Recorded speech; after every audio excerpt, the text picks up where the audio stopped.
Narito ang programang totoong-totoo, Tambayan sa DWIZ. Programang magliliwanag ng ilang mahahalagang mga issue.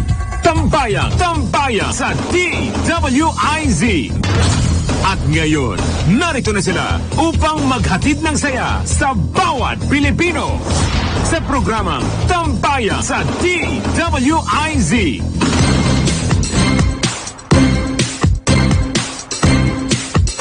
Tambayang namin ni Boo. Yan. Tambayan! Tambayan. Yan. Diba? Para sa bayan. Yan. Ang ganda nun. Ang galing-galing talaga. Tambayan. Para sa bayan po, mga katambay. Yan. Kamusta naman? Ako po si Trixie Cruz Angeles. Kasama po si... Ang Valentine's date nyo ngayon dahil single, di ba? Single pero double. Double XL. Ang walang ka-Valentine's ang bakla, di ba? So, Drew Olivar pa rin po, naghanap pa rin po ng true love. Oy, anong tawag mo sa akin dito? Hindi mo ka-Valentine? Ay, ka-Valentine. Oh, kita mo to. Ay, oo nga. Naka-Valentine's tayo, pero naka-black tayo. Naka-black. Naka-black. Yes. And white. Naka-black talaga tayo. Yan. Salamat po salamat po sa nagbigay ng damit sa akin. Nagpalakas ng loob ko, sabi, elegance. Yan. Elegance is not about being noticed. Yan. It's about being remembered. Yes. Oh, ganon ang elegance. Hindi yung makakalimutan yung mga pepe dede. Ganon. Di ba hindi ako makalimutan? Sa bomb scare, galing. So, February 14 ngayon at araw ng mga puso. Para sa mga DDS lang po yan, mga araw ng puso dahil hindi pwede ang mga LP dahil wala silang puso. Hindi ako yun. Ako yun, walang puso. Kasi parati akong pinagsasabihan, di ba, pag na-excite ako, tapos naiirita ako over somebody, tapos magka-Facebook live ako, tapos sasabihin nila, Ma'am, puso nyo. Ay, wala akong puso. Ay, walang puso-puso. Ang kabilang parlor, meron sila pusod. Ay, pusod. Na may? May libag. Halo kay ube. Parang nakita mo yon. Parang si Kwan, parang nag-clean up drive si Kwan, si Maria Reza, doon sa pusod ni Jobber. Nakaganyan siya, nakaganon. Tapos may mga violet. Sabi ko, hala, nag-clean up drive sa pusod. Grabe. At syempre, dun sa mga asif naman, hindi nyo pa alam by now, inaresto po kagabi, or late yesterday afternoon si Maria Reza ng Rappler. Di umunay dahil sa isang sa post nila nun sa Rappler, nag-umpisa noong 2012, sinabi nila itong isang Wilson King ay nagpahiram daw ng sasakyan kay dating Justice Corona. At the time, Chief Justice pa si Justice Corona. At nung kasalukuyang ngayon, di ba, ini-impeach siya. Na alam natin by this time na grabing hitong pangyayari dun sa pag-i-impeach niya. So, arestado siya. So, syempre, patay na naman ang demokrasya kahapon. Grabe, ang galing ko talaga manghula, attorney, ha. Sabi ko, 4 ang ikukwang ko. I-celebrate ko ngayon. Birthday ko, Valentine's, ayan. Valentine's, tapos ano pa yung isa? Yung... Antagito. Tapos may mamamatay, sabi ko. Ayun, namatay ang demokrasya. Grabe. Galing. Palakpakan tayo. Ayan, happy Valentine's. Meron siyang Kwan attorney. Couples bracelet dahil Valentine's. Sino? Si Kwan. Ay, couples Posas! Nalungkot nga yung ibang tao kasi daw hindi siya naposasan. Ay, hindi ba siya naposasan? Hindi. Sa payat niyang... Ay, baka sa thumb. Pwede. Ay, ganon? Meron ganon yung thumb cuff. Ay, ganon? Ay, may gulo. Pero hindi yata siya. Hindi siya talaga pinasasan kahapon. Ay, pero, unfair. Diba? Hindi, usually pupusasan ka lang naman kapag pagka may danger na tatakbo ka. Ay, gano'n. So, ang danger lang naman talaga sa kanya, mag-iingay ka. Yung tuloy tuloy-tuloy na daldal eh. Tapos yung boses pek-pek pa. Boses pek-pek pa yung boses niya. Parang, ganun-ganun yung boses na, ang sakit sa tenga, girl. Well, in fairness, totoo naman yan. Hindi talaga masarap pakinggan yung boses niya. Tapos ayun nga, attorney, itong si Maria Ressa, sinasabi naman niya na parang tinitigilan daw na naman ang freedom of speech, ganyan-ganyan. Ayun din. Yung gano'n na naman. Ganyan, mas pinagsasabi niya na freedom of speech ba yun? Diba? Na libel nga diba? Diba? Yun na nga Kung dun sa mga, kailangan makaintindi dito sa ating pinag-uusapan. Ang freedom of speech po kasi ay hindi unlimited. Kumbaga, meron din restrictions. Kasi ang nakalagay sa saligang batas, no law shall be passed abridging the freedom of speech. Ano ibig sabihin nito? Ibig sabihin, bawal ang government o ang estado na pigilan ang freedom of speech. May exceptions. Ang mga exceptions na yan, karamihan nakikita mo doon sa sa revised penal code. At ang isang restriction dito ay libel. Ang libel ay isang malicious imputation of a crime, vice, or defect, or paninirang puri ng ibang tao nang wala namang dahilan. So, ang paninirang puri, hindi necessarily yung hindi totoo yung sinasabi tungkol sa'yo. Kasi posibleng totoo, pero walang reason kung bakit ilalabas mo yon. Halimbawa, kung ang isang tao ay hindi naman public official, tapos meron kang nilabas na napaka-personal tungkol dito sa taong to, maaari ding libel yon. Kahit kahit totoo, hindi mo pwedeng sabihin yon kasi wala namang public good. Walang maidudulot na mabuti. Okay. Pero attorney, kapag Becky language, sisiraan mo siya gamit ang Becky language, ganyan. Pwede naman, no? Kasi hindi naman naka-register pa ang Becky language. Ganon. Di ba? Well, actually, kung naiintindihan, pwedeng libel. Pero ang importante doon ay na-identify yung tao. So kung kunwari, nag-blind item tayo, tapos hindi masyadong madali i-identify, yun hindi yung libel. Ay, gano'n. Oo. Mag-Chinese na lang tayo kasi hindi naman welcome ang Chinese dito sa Pilipinas hindi tayo malalibel kapag nag-Chinese tayo. Fake Chinese. Meron din fake Chinese. Di ba parang dun sa sa ano ba yung TV show na yon, yung puro sila geniuses? Ano ba ito? Mas nagka-Klingon language sila. Siguro mga Chinese yung mga jowa nyo at hindi nyo maintindihan kasi chung. Ay, naalala ko na naman nung pumasok ako sa school namin, attorney. Pumasok ako, first elementary ako dati, tapos magka-klase kami ng pinsang ko. Pumasok kami dun sa dun sa school. Tapos nag-usap kami ng Chinese kami. Chung. Ay, fake Chinese, okay. Tapos yung mga classmate na, Chinese silang galing. Ganun sila sa amin. Kaya lapit sila sa amin. Kasi kung Chinese, mayaman. Kagaya ni Madam TJ Filipina. Nanonood ngayon. Hi, Ma'am TJ. Hi, Ma'am TJ. Nanonood po siya. Sosyalin talaga mukha. Nagbigay sa akin ng pin na may flag dito. Hindi ko makakalimutan. Diba? So, bait-bait niya ni Ma'am. Lalo na sa atin.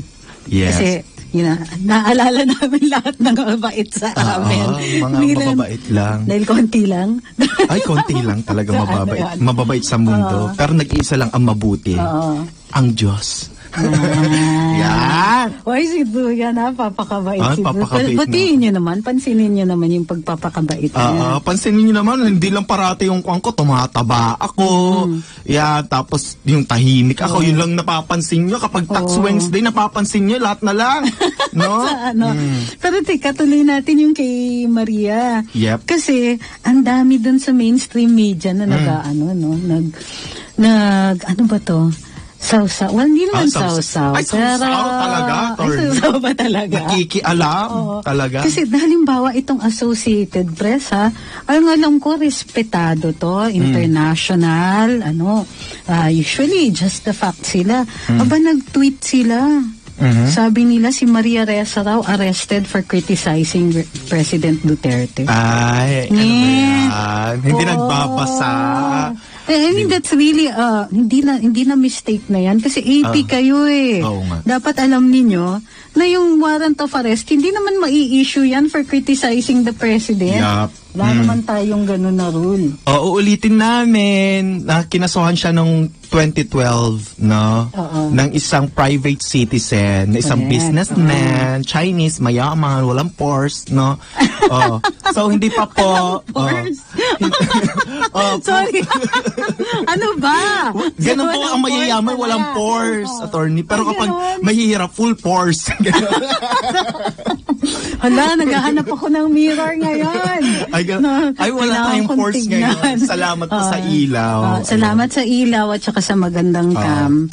Tuloy ko. Tapos, ayan nga po, kinasuhan po siya noon, 2012. Tapos, ayan po, nagtuloy-tuloy, na hindi pa rin niya tinake down po yung post niya dati na kasinungalingan, tungkol dun sa businessman na gumamit daw ng kwan sasakyan, na si Corona daw ang gumamit, ganyan-ganyan. So, hindi niya tinake down. Ganyan pang libel kapag nag-request na i-take down mo na lang, ganyan, pero hindi mo pa rin tinake down, di mag-proceed pa rin ang kaso. Lalo na alam na nilang mali. Kasi usually yan, pagka meron kang, kunwari, nasagasaan nga, sulat yan. Uy, tanggalin nyo naman yan kasi hindi yan totoo. Otherwise, kakasuhan ko kayo. So, magde-demand letter yan o yung abogado. In this case, nagsabi na't lahat, hindi pa rin nila tinake down. In-update pa nila noong 2014. Nga. Diba? Galing talaga. Walang kinakatakutan talaga. Sa mukha mong yan. Diba? So, wala kang kakatakutan. Ang sabi ni Annie, ang New York Times, BBC, at saka South China, I suppose, Post, ito, ay lahat din sinabi, inaresto siya for criticizing the president. Pati si CNN, attorney. Hala, ano ba? Nagaganyan sila. Siyempre kasi kakwan nila, kapanalig nila, kasama nila, di ba, sa industriya. Pwede sige, di kasama na rin sana nila sa kulungan. Kung sakali. Kasi naman, you should know better. This is not true. Alam naman nilang hindi totoo. Tuloy pa rin. Tapos, mapanirang post yan. So, private. Tignan niyo sa akin. Example sana, kinasuhan ako nito. Kakasuhan ako ni Lenny. Ganyan. Di ba? Yun ang pinapatahimik. Ganun po. Criticize po ang kwan. Dahil may personal po na para, yung ganon. Ito, ibang issue sa kanila eh. Di ba? Kung may mag-iingay, may K na mag-ingay, ako. Pero hindi ko ginawa dahil hindi ugali ng DDS yon. Hindi namin kailangan magpaikot, hindi namin kailangan gamitin yung mga ginagawang harassment sa amin para umano. Hindi necessary magsabi lang ng totoo eh. Harassment daw yung ginawa sa kanya, attorney, ganyan na parang hinaras daw siya doon sa pag-aaresto sa kanya. Ganyan. Sabi nung isang vlogger doon sa kabila na natalo sa isang kaso, final niya laban kay Franco Mabanta. Ang sabi niya, ano na nga ba yan? Nagbabasa ka rin sa kanya, attorney? Hindi, nakita ko sa wall ni Crisette. Si Crisette Laureta Chupo ay isa sa mga vloggers na love din namin. Yes, na nagbabasa kay Jover. Kaya talaga. I love Crisette. Sobrang kanya, hindi uma-attend sa mga gathering. Sobrang siyang anti-social. Anti-social club. Dun sa aming social club, mga anti-social social club. Siya yung pinaka-anti-social sa amin. And partida yan kasi halos lahat kami introverts. Sobra na kami.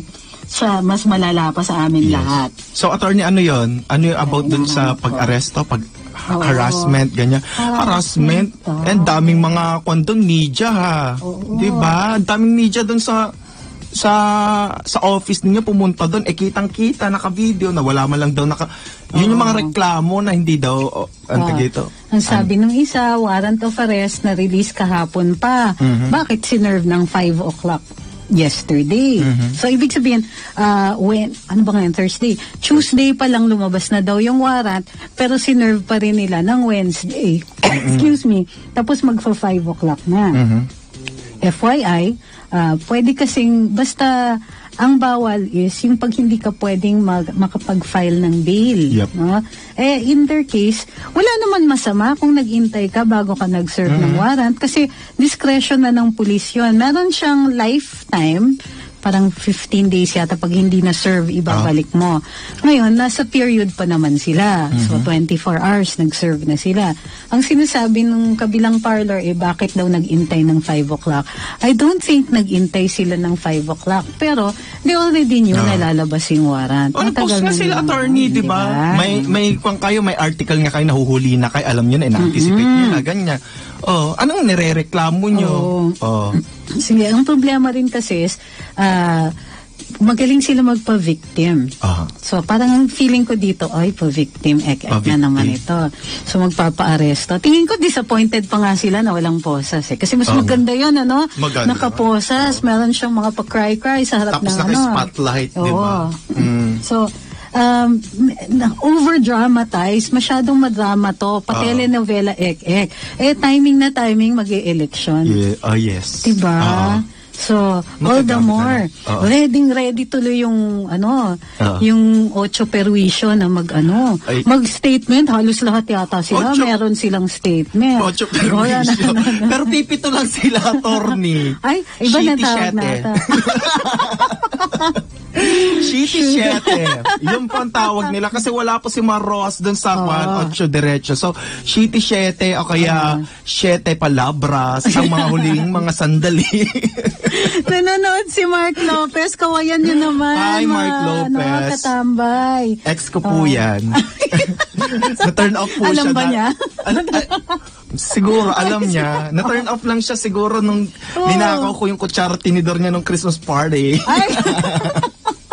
Ayan Sabi po. ko na meron kayong nakaraan. Yes. Involving dahil 7-7 din siya. February 7. Ay, nga pala, twins kayo. Twins kami, di ba? Ang anak namin, yung anak mo, 7 din. Si Rafi. So, magiging son-in-law mo si Tipi? ano ba si Tipi? Si Tipi kasi, siya, parang, putok sa buho. Super fan siya nung anak ko. Ay, gano'n? Actually, kung sasabihin ko nga, si Tipi yata yung nakadiscover doon sa... Ay, gano'n? Alam dami tuloy followers. Kasi ito si Tipi, mama, may pa-repost pa ng picture ni Rafael. Yung anak ko. Alam mo naman talaga yun. Mahilig talaga sa kiddie meal, no? Hindi minor yan. Hindi bata yun. Mukhang bata pa rin, attorney, no? Piloto yun. Ay, piloto? Ay, nako. Kaya lalong tumitirik yata ang mata ni Tipi. Siyempre, love na love niya yun. Oo nga, si Tipi, no? Puro bata ang gusto. Ang bilis ng mata. Ang bilis talaga. Yung si Juan nga, si Chris Lam. Sabi, dala-dala niya, sabi niya, sabi ko, naman ang gwapo. Ang gwapo ng batang yun, sabi. Diba? Oo. Kaya nga ako, believe na kami lahat dito kay Tipi. Pero naiinis ako dun sa, pag tignan mo yung grabe yung reaction ng mainstream media. Kawawa naman si Maria Ressa. Inaresto siya, hinaharas siya ng gobyerno na to. Bakit? Meron ba kayong reaction nung si Tipi yung kinasuhan ni Trillanes? Oo nga. Diba? Nasaan yung outrage ninyo? Hindi ba meron din kaming freedom of speech? Is it because vlogger si Tipi? At sa tingin ninyo, hindi legitimate writer? Diba? Nasa ng Hindi ba, dahil ang pagka-elitista. Oo nga. Kapag sa kabila, nakakaawa, ganyan-ganyan. Parang, sa amin, na parang wala kang reaksyon kasi yung mga mukha namin hindi mukhang kawawa, busog, di ba? Parating may pagkain, di ba? Ang skincare, hindi safeguard. Di ba? Na-conscious tuloy ako. Inisip ko, ano ba yung sabon ko? Okay, so hindi yun. Okay, so, tingin ko lang si Ryan, nanonood siya. Hi, Sir Ryan. At of course, si Ma'am Annie, ang walang kamatayang, tambay. Ayan. Hello din daw kay Ate Helen Gloria. Hi, Ma'am Helen. Ayan. Si Unique Panelo po, rin po, no relation kay Grace. Ay, nanonood hello to sa Samantha. atin. So, Maraming salamat din sa lahat ng tumatambay kasama namin. Pero baka may nakakalimutan kayo. Meron dyang share button. Yes, Huwag niyo pong kalimutan. Share po tayo ngayon. Share love. Oo. Share puso. At pasensya na rin po. Wala po si Attorney Nick at si Attorney Awesome ngayon. Pareho silang may sinusulat. Yes. Pumapakpak. Nga pala, nakalimutan ko. Pwede nga palang sabihin yung pumapakpak yung dalawa. Hindi po sila magkasama. Yan ang po talaga. Well, kahapon, napanood nyo ba kami dun sa aming TMD Unplugged? Yes. Pero hindi yata na-share, Attorney, dun sa ibang andun sa wall ko, tsaka sa wall ni Attorney Nick Nangit. Hanapin nyo lang. Kasi ang gagawin namin dito, introduce na natin yung reformat ng tambay, ha? Okay. Ang tambayan po, dahil dati ay may kasama tayo na ngayon kumakandidato, nag-reformat tayo until makabalik po yung ating beloved Mildred. Oo. At nihikayat po namin kayo na suportahan po sana siya. Ngayon, habang wala po siya, nag-reformat po ang tambayan. Nandito pa rin kami ni Drew, pero kasama na at ni Attorney Awesome, kasama na ngayon regularly at mas madalas na po, hindi lang pag Tax Wednesday, si Attorney Nick Nangit. Ngayon, ano yung common sa aming apat? Ano? Hindi sa lawyers kaming lahat. Mangkukulang. Mangku. Ayan. At saka lahat ay involved sa arts. Yes. Di ba? Mga maa-arts.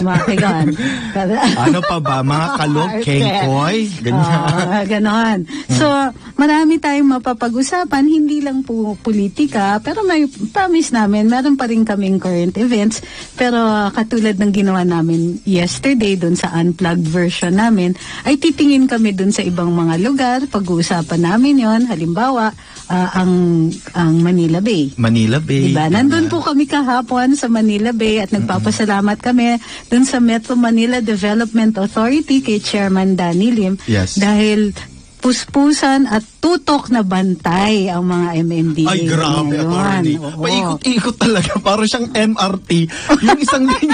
yung isang linya doon, naglalakad lang siya talaga. Diretso. Ang galing ng MMDA. Sobra. Diba? At saka very polite. Sila sinasabihan kami na, merong portion kasi na nakaharang. Pero malaki yung portion na hindi nakaharang. Nandun kami nung una tumatambay. Sa portion na nakaharang, malay ba namin na hindi lahat nakaharang at the time. So, sinasabihan nila talaga kami, wag muna po kayo doon, lampas sa barrier. Pero very respectful po. Magalang. Hindi yung, huy, ganyan, hindi ganon. Huy, hindi ganyan. Pero nagmo-reset lang sila kapag malayo yung kanyo. Nagpipito, nag-whistle. May pito. Morset amon. Yung iba, talagang nagpipilit pa rin, tumingin beyond the barrier. Pero maayos din naman po yung pagkakasabi nila. Pag malayo, may pito. Pero pag malapit, sinasabihin lang, ma'am, hindi po talaga pwede, ganyan. Meron namang mga portions na hindi naman nakaharang, so doon pwede naman tumambay doon. At totoo, hindi pala rumor. Totoong-totoo. Malinis. Ang beach, yung beach portion. Of course, nakalagay daw malalaki yung mga signs na nakapaskil doon na hindi pa po malinis enough yung tubig, it's dangerous to swim in. Pero pag i-compare mo sa yung beach sa beach, no? Mas madumi pa rin ang mga beach. No? Totoo mga agaw. So, ang dinig ko, ang sand pala dito talaga sa Manila Bay ay puti. Ay? Oo. Alam niyo dati, in the 1950s, yung Pasay ay resort town. Oo, beachside town yan. Pasay? Oo. Tapos dito sa Rojas Boulevard, yung mga mayayaman, may mga bahay sila dyan. Yun yung in thing. Yun yung Boracay dati. So pag may bahay ka sa Rojas Boulevard, sobrang parang Baywatch? Pero yung Pasay side, yun yung resort. Yun yung Boracay. Ay, grabe. Oo, so ang problema, hindi na pigilan yung development. So, ayun, sa kakabuild, kakalagay ng economic activity, nakalimutan na ng taong bayan na naging resort pala siya. Ay, gano'n. Pero kasi, di ba, una dahil maraming tao, dumami yung tindahan, dumami pa yung industriya, dumami ang kung ano-ano, until natabunan na mismo yung beach. Ay, gano'n. Wala na, hindi na natin. At saka, sino magsiswimming din doon? Oo nga. Ganon din kung ganong kadumi noon yung doon sa Manila side, sa Pasay side, ganon din po. Okay. So, naging beach pala talaga ang Pasay. Oo. Kaya pala madaming mga kwan doon. Ang tag dito. Yung Maraming, mga bakla, mga sirena. Oo, ang daming bakla din dun sa Pasay. Seryoso? Oo, yan? bakla! Gulat na lang, bakla. Ay, gano'n. Madaming mga bakla. Kaya kailangan maiba si Drew. So, si Drew Boklo. Yan. Kasi dyan po nakalagay ang baklaran. Okay. Ano ba ito? So, ayun nga po. So, ganun po yung magiging reformatting natin. Marami tayong mga pag-uusapan, pero hindi lang tayo ngayon magtututok sa politika. Meron din tayong ibang mga kabukloon. Pero ayan, promise natin, attorney, mas maganda po talaga to. Mas masaya, mas exciting talagang... At saka, magbibigay kami ng mga storya na hindi parating yung mga nasa headlines. Yung mga, nakakasawa na din kasi, attorney, ang politika, no? Correct. Minsan, kailangan din natin may konting pahinga. Yep. Kasi may ibang mga aspeto ng ating lipunan na kailangan din natin ng sinaga ng ng liwanag, di ba? So minsan ito, yung arts and culture. Ayun, gusto ko. Showbiz. Showbiz. Yan, yung mga ganyan. Tsaka spiritual attorney, talagang exciting. Lalabanan talaga namin ang kapusa. Kapusa mga jazz kaso. Pero we will always be listening to your feedback. So kung kung meron kayong suggestions, ano yung storya na gusto ninyong talakayin natin, syempre, pagbibigyan din namin kayo as long as kaya namin. Basta magpapadala ka ng chocolates. Ay, may ganun. Okay. Speaking of chocolates, pero lechon ito. Yes. Nakita mo ba? Yung heart-shaped na lechon. Ay, hindi ko ba nakita. May gano'n. May gano'n. Nakapost dun sa wall ko sa Luminous. Tuwang-tuwa ako. Talagang heart attack, heart-shaped lechon. Hindi ko ma-imagine. Pero nakita akong lechon dati nung New Year, attorney. Pinost ko naman. Yung murang lechon lang talaga. Ulo, tapos pinagdugtong yung buntot. Ang liit, ganyan. Diretso nga na. Ang pangit tignan. Diba? So, explore din kami kung saan yung mga lugar na may lechon. So, promise we'll give you a very entertaining show. But like I said, hindi rin po mawawala yung politika. So, minsan-minsan rin kami. Mag-i-interview din kami ng mga tao na gusto ninyong marinig. Oo. Hindi lang tao, attorney. Ay, gano'n? Mga espiritu pa. Okay. Yan ang kanyo. May mga papasanibig. As much as possible, gwapo. Ganun ba yan? Ano ba yung criteria natin? Bakit tayo mag-interview? Di ba? Yung gusto lang natin ipakita din, attorney, na mag-interview tayo sa iba-ibang mga industriya, iba-ibang mga aspeto ng buhay, ganyan, na makikita natin na hindi lang pala nag-iisang politika, may politika dito sa mga espiritual, may politika dito sa mga tourist pass, may politika dito sa mga nurse, mga ganyan. Ang galing ni Junere, Sentina Cape. Kasi parang na-combine niya lahat-lahat ng interest natin. Sabi niya, baka pwede niyong maisuggest sa Comelec na pabantayan din nila ang karamihan sa mga sementeryo natin sa buong bansa. During election period. Ang galing. Diyan kasi sila winner ka ng internet ngayon. Winner ka dahil dyan, may chocolate ka. Punta ka lang sa station. Attorney, may mga ibibigay pala akong mga chocolate sa inyo, ha? May mga hugot to. Ay, ang galing. Siguro nakahanap talaga. Hindi lang chocolate, may hugot pa. Oo, may hugot pa. So, ito, attorney. Ito dapat ang ibibigay ko kay kay pakibasa na lang, attorney. Ay, sige nga. Kay attorney Nick Nangit. Kay attorney Nick. Ano yung hugot line ni attorney Nick? Dear Crush, kung ini-small ka nila. Dahil small daw siya. Si attorney Nick kahapon may hugot. Sabi niya, kapag pagka lumabas daw sila ng friends niya, tapos parati daw napapansin parati yung mga friends niya. Kasi height pa lang, talo na daw siya. Kapag nakatayo daw, hindi daw siya nakikita. Ayan. Ay, magagalit siya sa akin, attorney. Hindi, kasi ang nakalagay dito sa chocolate ni attorney Nick, Dear Crush, kung ini-small ka nila, huwag kang mag-alala, ini-big naman kita. Gusto ko yan. Ang ganda ng mga hugot, diba? Galing! Ito naman yung ito? Sa kanya yan, yung big. Yeah. Okay, sige. Yung iba. Grabe, makahalat talaga na. Para kay Kwan naman to, para kay Ahmed. Dalawa. Okay. Yeah. Sige. Dapat merong sariling salita. Para kay Ahmed. Para kay Attorney Awesome. Ang gwapo mo, Brad. Chocolate. Ibigay ko dapat sa kanya ang gwapo mo, Brad. Sabi nga, isang hugot. Patay-patay ka kay Attorney Ahmed nito. Sabi, pogi nga siya. Pogi nga rin lang ang type niya. Yan. Ipakita mo, Attorney. Nasa na ba yung camera? Ayan. Tapos ito yung sa'yo, Attorney. Naku, ito na. Mapagdamdamin. Kung inulit talaga. Okay. Love it. Okay, sabi nito. Dapat ako nagbibigay nito sa'yo. Sabi nito, marami na ang naloko sa I love you. Pero mas marami na ang naloko sa on the way na ako. Yangyakan mo. Ikaw yan. Ikaw yan. Wala ako. Sino dito yung nagtitiyam din na nag-iisa? Ay, oo. Nangyari na sa akin yan yung on the way. Yung on the way na yan. Naliligo pa lang. On the way. Tapos kapag nandun na sa kwa, na parang late na, doon lang magme-message na, ay, nandiyan na. Diba? Meron pa. Buti pa yung guide. Kahit pagod na, hindi ako iniwan. Sabi ko, Tapos, ikaw, hindi naman kita pinagod, pero bakit mo ako binitiwan? Ayan, nagre-remind sa atin. Diba? Napaisip tuloy ako. Iniwan tayo nung dalawa. Nasaan kayo? Pati si Mildred, para sa kanya dapat yata yan. Si Mildred talaga. Okay, yung mga updates daw.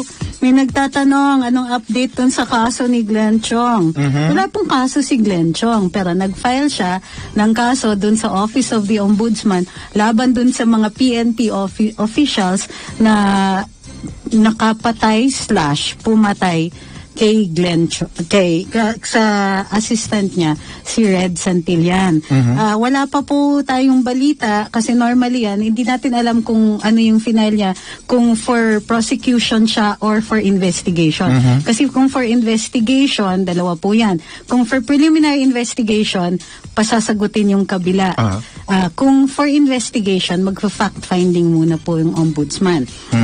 So, titignan po natin kasi wala pa.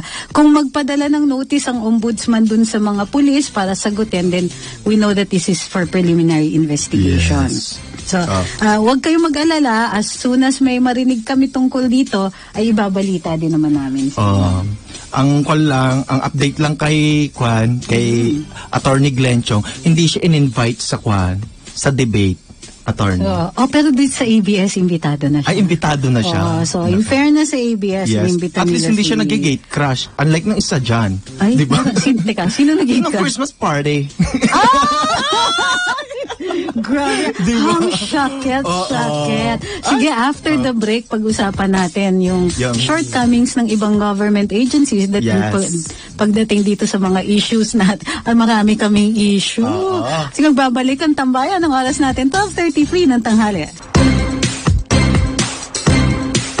Magbabalik ang tambayan. Kasama ko pa rin dito sa impiran si Bakla ng Bayan. Ano na naman yung hand sign mo na yan? Ng kulangot. Kagaya ng 8 diretso. Di ba may ganyan sila ngayon? Yung ginagamit nila. 8 perwisyo. Ganyan yung attorney. 8 perwisyo. 8 wala. Shitty 7. Kasi 7 na lang sila. Ganyan kapag lumalaban. Kapag tindig Pilipinas, tumitindig ganyan. Tapos kapag yung kwan naman, yung nanloloko, ganyan. Tapos kapag yung sign naman na kwan na siya, na corner na siya, ganyan. Ganyan. Tapos kapag yung mga nakakulong attorney, yung mga hinuli na, ganyan. Ay, De Lima. Si De Lima nakaganyan, di ba si De Lima noon? Tapos yung nakaganyan din. Pero before itong issue ng pag-aaresto ni Maria Ressa, di ba? Ang issue naman ay, ang daming nagsasabing, pakawalan na daw si Laila. O kaya masyado daw mahigpit at mapagmalupit ang PNP sa kanya. Masyado daw siya sobrang binabantayan. Bakit kung sino-sino na ang naglalabas ng kung anik-anik tungkol dun sa pagkukulong ni Madam Laila. Tumigil nga kayo. Saan ka ba nakakita ng preso nang walang kasamang escort na pulis? Naawa siguro sila kasi wala na daw saba attorney. Kaya ganon. Syempre, di ba, break na sila.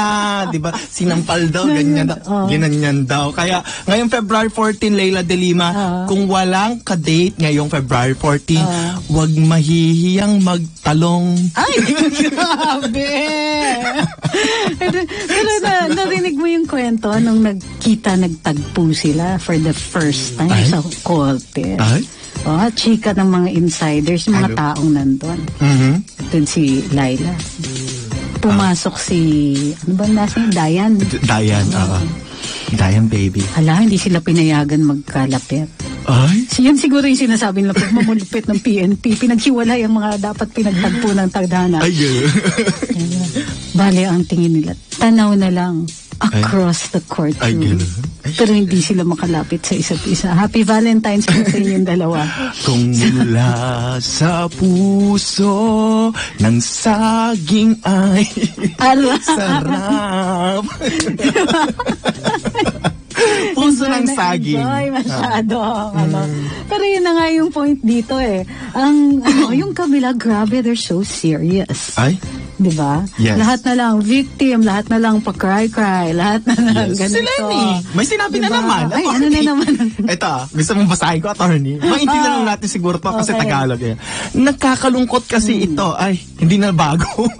Nakakalungkot kasi ito. Isa na namang yugto na nagpapakita sa atin kung gaano iniipit yung mga naglalakas loob na makapagsalita laban sa mga polisiya ng administrasyon, sabi ng Vice President natin. Nakakalungkot daw, attorney. Nakakalungkot kasi ito, isa na namang yugto na nagpapakita sa atin kung gaano iniipit iyong mga naglalakas loob na makapagsalita laban sa mga polisiya ng administrasyon, sabi niya. Ayan. So, kung parati ka nalulungkot, palitan natin. Di ba? Magpakulong ka, di ba? Para masaya. Yun. Mas madaming masaya. Ewan ko kapag bumubuka ang bungangan nitong babaeng to, attorney, na parang ang daming nababad trip, ang daming mga... Hindi ako minsan yung reaction ko parati pag may sinabi siya is always, ano daw? Oo nga. Wait, what? Talaga, ako mananawagan na ako dun sa staff ni Madam Lenny, ha? Huwag niyo naman pabayaan yung Vice President. Minsan nakakahiya na yung mga sinasabi. Huwag niyo naman siyang pabayaan na ganyan-ganyan na lang yung mga salita niya. Speech niya. Meron kasi yung Lenny speech, yung kanya, yung parang linya niya, ganyan, attorney, na kailangan natin magpa-vaccine para wala nang mamatay. Okay. Kailangan nating itigil ang pagbobomba para wala ng gulo. Ganon din. Attorney mo sasabi. Parang, did I miss something? May kulang ba? Ganon siya naman talaga. Diba? Kasi minsan pagka nakikinig kang, feeling ko bumagsak yung IQ ko ng mga 30 points eh. Kailangan natin magkaisa para maging tahimik ang Pilipinas. Siyempre. Wait, what? Mga ganon. Ano mo? Teka, may napansin ako. Ano? Valentine's Day na Valentine's Day. Ang daming bumabati. Ano? Boto sa Facebook at saka sa YouTube at saka dun sa mga nakikinig sa amin sa radyo. Maraming salamat, maraming nagpadala ng mga happy Valentine's greetings ninyo. Yes. Pero napansin lang namin ni Ivo, walang kasama. Oo nga.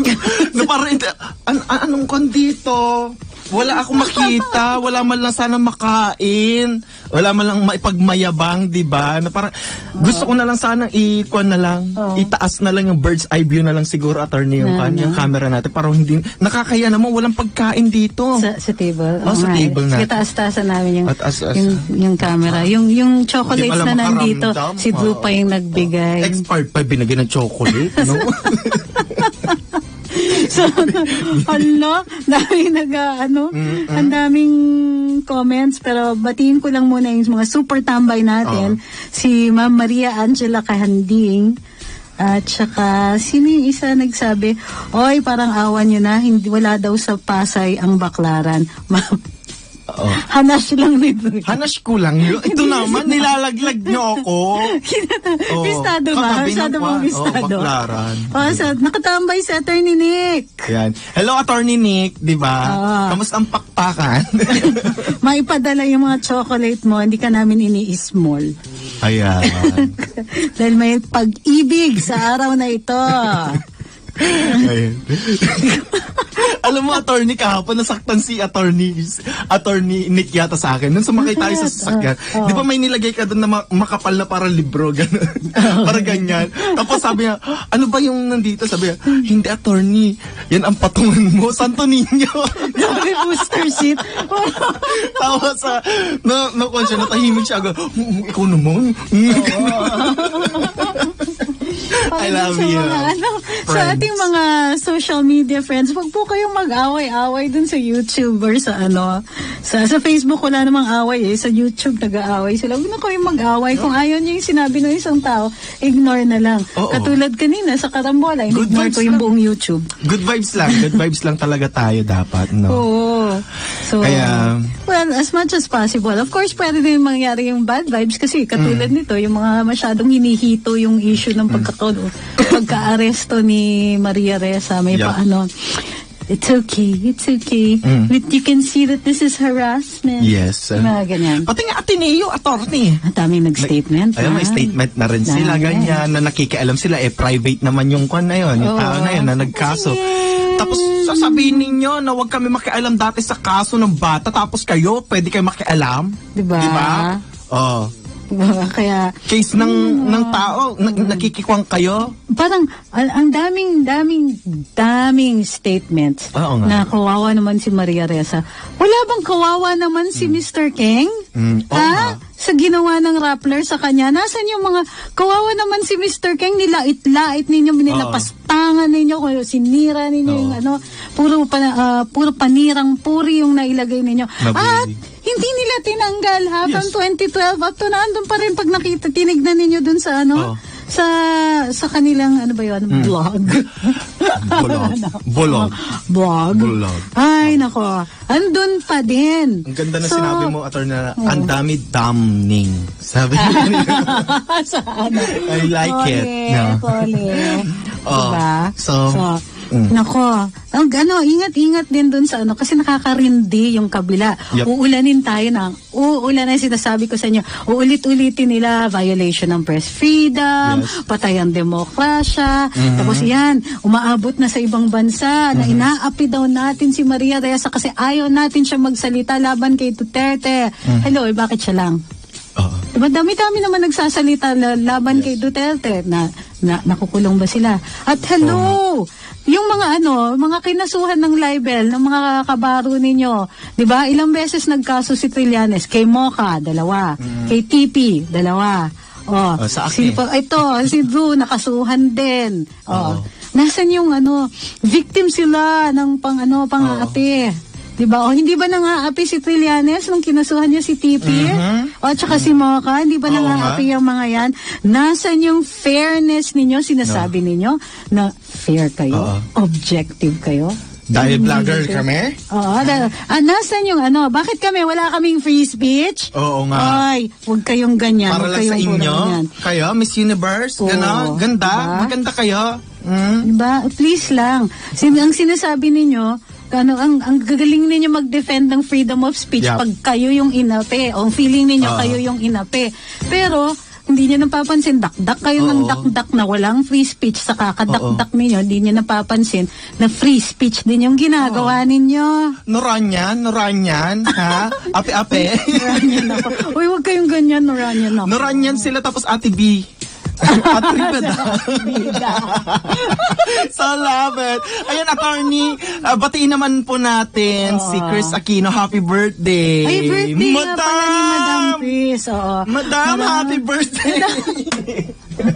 For everything that she has done, kahit hindi ako agree talaga sa ginagawa niya, she provides me with so many hours of entertainment. Nakakukuha ka rin. Ikaw ang nag-invigorate sa amin.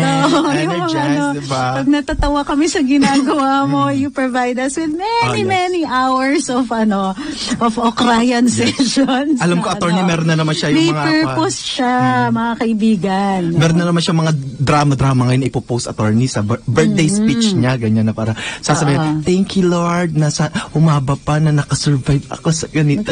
Despite all of the problems, my health issues, ginagawa ko na yung speech para sa kanya. Thank you, Mom. Thank you, Dad, for praying for May. For May. I'm so glad that I am supported by my family, who are the children of national hero and former president and former president and so on. I forgive na lahat ng ginawa sa akin. Like, kasi may retrograde sa April. Kailangan matanggal ang karmic effect. Ganon. So love it. Hindi nga, seryoso ka. Even if I don't like what she does, meron siyang purpose sa buhay natin eh. Entertaining talaga si Chris eh. Kahit anong gawin ninyo. Pag pinag-uusapan natin siya, kahit okray ang ginagawa natin sa kanya. Nako, may purpose siya. Ay, may birthday pa ngayon. Birthday ni Senator. Happy birthday, Juan Ponce Enrile. Ay, wow! Valentine's Day ang birthday po ni JPE. Ilang taon na siya? 95! Wow! Grabe! Although nakikiramay kami, namatay po yung kapatid niya, si Tita Mieds, Armida Silvian Reyna, na isa ring stalwart sa sining at kultura dito sa Pilipinas. Huwag natin kakalimutan yung Aawitan Kita. Ang tagal-tagal nun. Pero binibigyan tayo ng alternative na di ba dati puro pop music. Pero maganda yung pop music ng panahon na yan, 70s. Yung mga Manila Sound, OPM, ganyan. Kaway kay Danny Javier. Na miss ka na namin, Boss Danny. At saka yung gumawa ng Karambola theme. Labuyo. Ay, gano'n. Sila yung original na si Mon Espia. Ay, bakit sila? Meron kayong kwan? Sila yung kumanta. Background music. Bakit tayo wala? Ano ba yung kinanta ni Namon? Yung Tuloy Pa Rin Ako. Yan ang Labuyo. Yung, alam mo ba yan? Tuloy pa Kaling lang ako sa inyo at ako'y niloko mo. Pang Valentine's talaga. Diba? Pinag-usapan.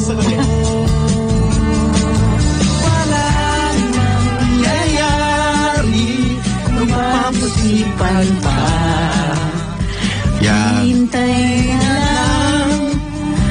Di naman yun. Naku, kanta talaga pang Valentine's. Huwag kakalimutan po, Labuyo. Ang kanta nilang Tuloy Pa Rin Ako, Mon Espia, na siyang lumikha ng Karambola theme. Wow, sana tayo din. Meron din tayo, Labuyo. Diba? Malapit na tayo. Ay, attorney, dahil birthday po ni Chris Aquino, yan po, kantahan po natin siya dahil meron pa akong balloon. May balloon ba? Happy birthday! Happy birthday! Happy birthday to you! Happy birthday! Happy birthday! Happy birthday to you! Ayan, itong balloon sa'yo. Many more. Yeah, many more para safe tayo, para hindi tayo magkasakit. Yeah, I wish you all the best. Here's the balloon. Uy, nananahimik ang lola nyo. At least binati natin siya.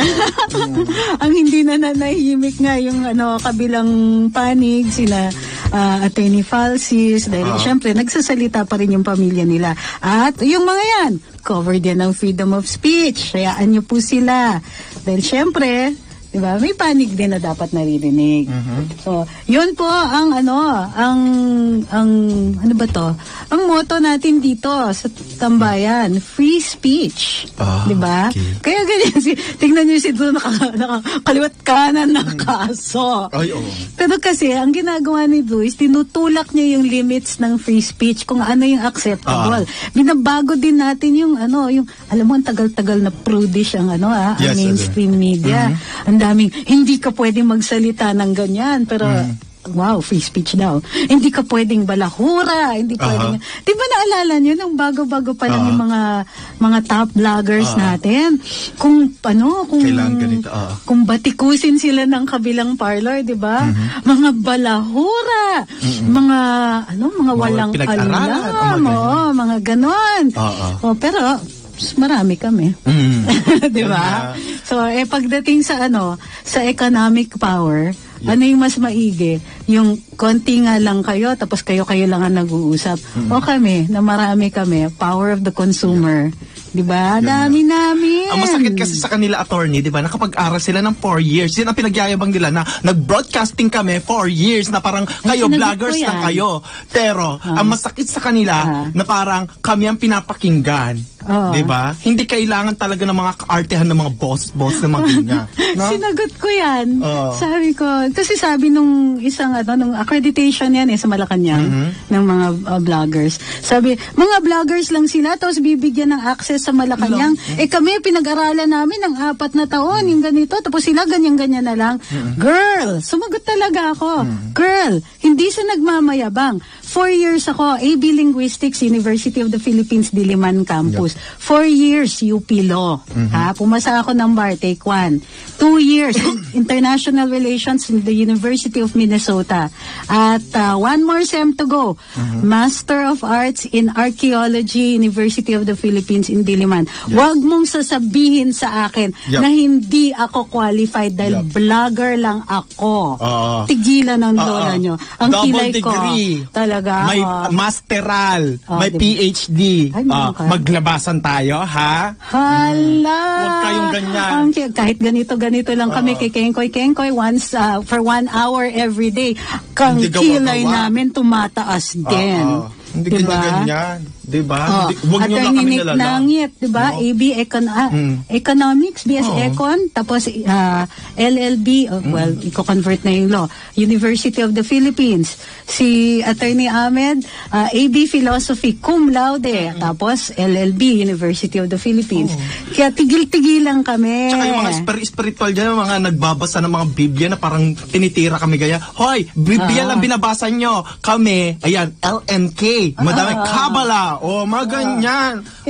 Diba? Meron pa yung mga individual research projects namin. Sa philosophy, si Attorney Ahmed, si Attorney Nick in the arts, si Boklo sa spiritual. At huwag kalimutan, yung research ko are on lowland beliefs, shamanic beliefs and magical traditions. At saka yung mga pre-colonial magical traditions natin. Kaya wag kami. Huwag na kami ni-ismol. Wag kami. Kayo magbalita lang. Maraming salamat ulit sa pagsusubaybay sa inyo sa amin for 1 hour dito sa Tambayan. Medyo bitin, ano? Bitin. Dito sa Tambayan. Tambayan ng bayan. Ayun. Ang susunod na ang Tambayanan, ang susunod na programa in the Heart of Business with Ron Mark and Ms. Maru Pahati Sarne.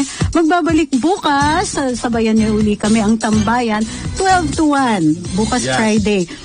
Iniintay pa ni Drew yung mga chocolate. Yes, yung mga chocolate. Huwag niyo naman po siyang biguin. Tsaka laptop na lang yung hindi sira. Maraming salamat. See you tomorrow. Tambayan sa DWIZ.